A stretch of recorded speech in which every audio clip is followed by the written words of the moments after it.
और यह समस्त विश्व मेरा परिवार है।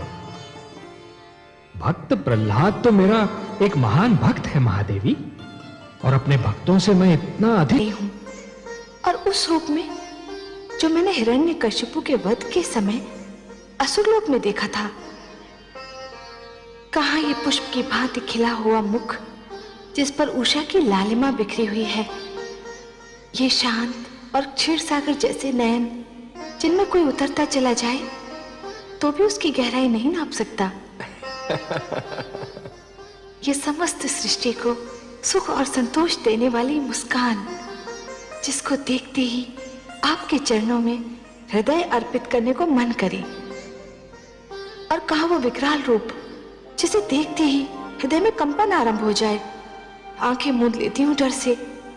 उसके बारे में सोचती भी हूं तो शरीर में झुरझुरी सी दौड़ जाती है। कितना अंतर है आपके दोनों रूपों में।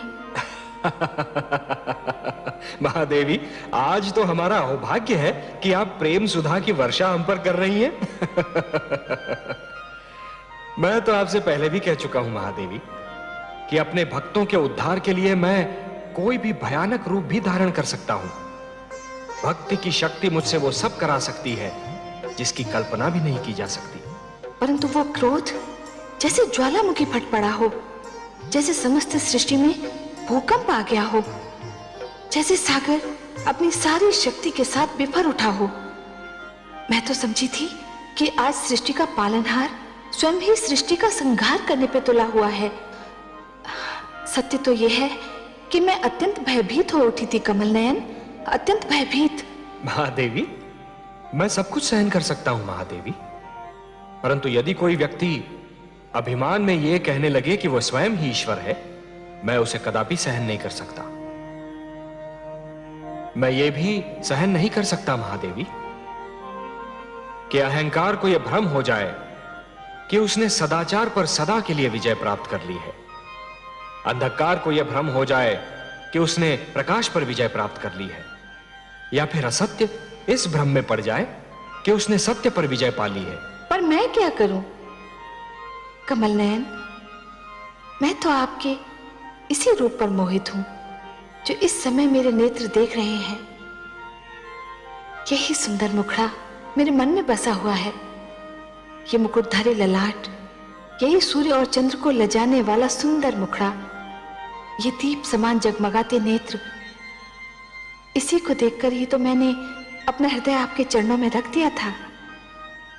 महादेवी, यदि आपकी यही इच्छा है कि मैं ऐसा भयानक रूप कभी धारण ना करूं, तो मैं आपको यह वचन देता हूं। यही तो ज्ञान की कसौटी है महादेवी।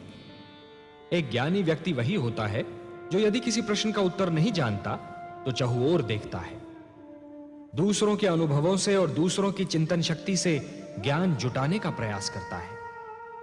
हे महादेवी, जिस प्रकार एक दीपक दूसरा दीपक जला सकता है, उसी प्रकार दूसरों के ज्ञान और अनुभवों से और दूसरों की चिंतन शक्ति से स्वयं अपना ज्ञान भी तो बढ़ाया जा सकता है, और एक राजा के लिए यह नितांत आवश्यक है। मुझे तो उलझन हो रही है कमल नयन। महादेवी, आप प्रहलाद की चिंतन शक्ति पर विश्वास कीजिए। देखिए तो सही कि प्रहलाद में इन परिस्थितियों से निपटने की कितनी क्षमता है। आज तो चमत्कार हो गया कमल नयन। आपने सच कहा था। प्रहलाद ने पुत्रवधू धृति की प्रतिक्रिया को कसौटी बनाकर उचित निर्णय दिया। महादेवी, किसी भी व्यक्ति को तैरना तभी आ जाता है जब वो जल में गिर जाता है। आपके पुत्र प्रहलाद ने भी विकट परिस्थितियों का सामना किया, तभी उसका विवेक जागा।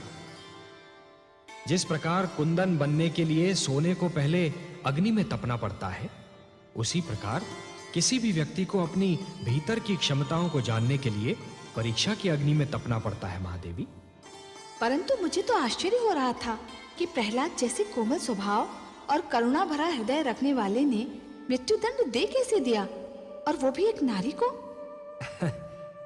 इसका सारा श्रेय तो दैत्य गुरु शुक्राचार्य को जाता है महादेवी, और इसी से उनका अस्तित्व भी सिद्ध होता है। मैंने आपसे कहा था ना कि दैत्य गुरु शुक्राचार्य बाहर से दिखने में कितने ही स्वार्थी और दुर्गुणी क्यों न दिखाई दें, परंतु भीतर से ज्ञान का भंडार है। नीति शास्त्र में आज भी उनके समक्ष कोई नहीं ठहर सकता। यह तो उन्हीं की शिक्षा का फल है महादेवी, जो आपका पुत्र प्रहलाद राजा का दायित्व निभा पाया। परंतु मेरी चिंता कुछ और है महादेवी। आपकी चिंता? भला आपको क्या चिंता है? महादेवी, जिस प्रकार एक कृषक लहराते हुए खेत को देखकर प्रसन्न तो हो जाता है, परंतु उसके मन में एक आशंका रहती है कि क्या अगले वर्ष भी खेती यूं ही लहराएगी या सूखी रह जाएगी। मेरे मन में भी